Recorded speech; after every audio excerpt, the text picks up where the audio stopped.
Hey there, everybody. Jesse Cofield along with DK Live's Alex Jankowski and Adam Levitan here to help you make your pick for DraftKings NFL Pick'em presented by Papa John's. All right, we're targeting 3 games with interesting storylines. First up, Houston at New England.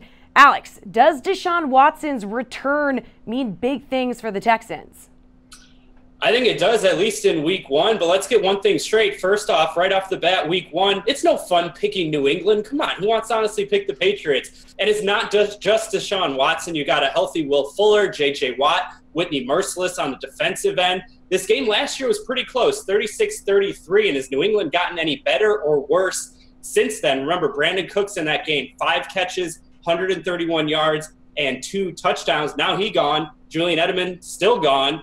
Yeah, I get you got Hightower back on defense, but you also lose Matt Patricia. You lose Malcolm Butler, although Bill Belichick might not have played him anyways, even if he was still on the team. But defensive performances, I know that they vary year after year, but do we really think this New England defense will be any better than it was last year? I think I choose this game differently if it's in the postseason. But come on, week 1, 31 fan bases. We're all hoping this is the year that New England falters, so I'll go with the Texans. Adam, you heard Alex mention it. It was a close matchup last season, but the Pats did come out on top. Anything different this year? Yeah, I mean, let's talk about sample size here. If you look at his performance, it's just a massive outlier relative to every other quarterback in the league. I think he regresses this year, particularly considering they're armed with arguably the league's worst offensive line. I think that's a big problem. I think the Patriots defense is underrated here, and the Patriots, I think, will find a way. I don't think it'll be easy, but I think they'll find a way at home through Rex Burkhead, through James White, through Chris Hogan, through Rob Gronkowski, and through Tom Brady. I think they'll find a way here. Moving on to Steelers-Browns. Alex, what side of this matchup do you think has the edge? I'm going Cleveland here, and honestly, I don't even think it's as far-fetched as I was picking Houston over the Patriots. Another exact repeat of week 1 last year. Steelers won 21-18, but the Browns, at least on the field, across the board, are much better than they were last year. Starting at quarterback, Tyrod Taylor, he's probably not winning you a lot of shootouts this year, but these games between these 2 teams are always going to be pretty close. He's just not going to make the boneheaded red zone turnovers that DeShone Kizer did pretty much every game that he played in last year. I think they'll be able to move the ball a little bit with Carlos Hyde, Jarvis Landry, Duke Johnson, etc. And then you got a healthy Myles Garrett going up against Big Ben on the road. Reminder, 10 fewer DK points, more than 10 fewer DK points average on the road for Big Ben versus when he's at home. And then you got maybe Le'Veon Bell. I mean, he was pretty quick to refute that report that he's going to be coming in and joining the team this weekend. So we'll have to see. But even if he does, 13 touches for 47 yards in this exact same circumstance after sitting out the preseason last year. So I'll go with Cleveland here to start things off on a high note. Adam, lots of fantasy weapons on Pittsburgh. Can Cleveland stop them?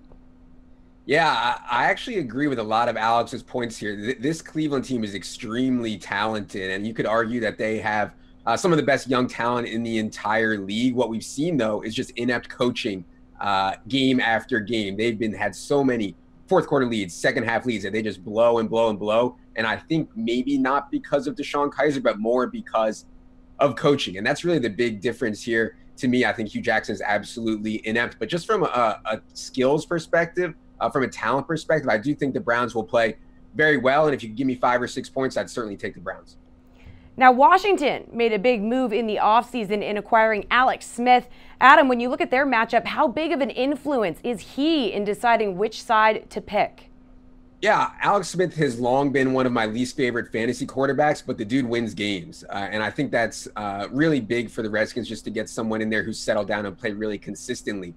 Meanwhile, speaking of settling down, the Cardinals come in with scheme changes on offense and defense. Secondary is really bad outside of Patrick Peterson, another really bad offensive line. And the Redskins quietly, I think, will have one of the best pass rushes in the league.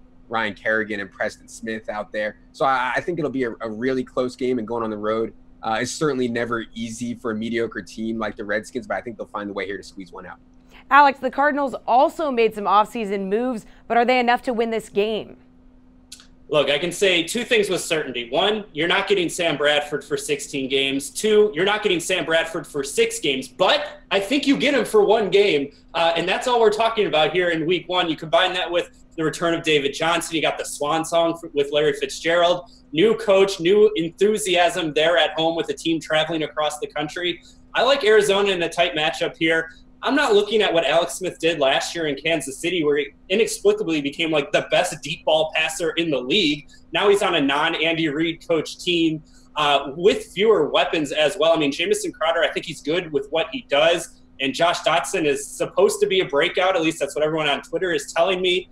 But after that, you got Jordan Reed, who, he's just not reliable. And then you got Adrian Peterson, who even if he is effective, he's not catching the ball out the backfield. He needs 20 to 25 touches at his age. Good luck with that.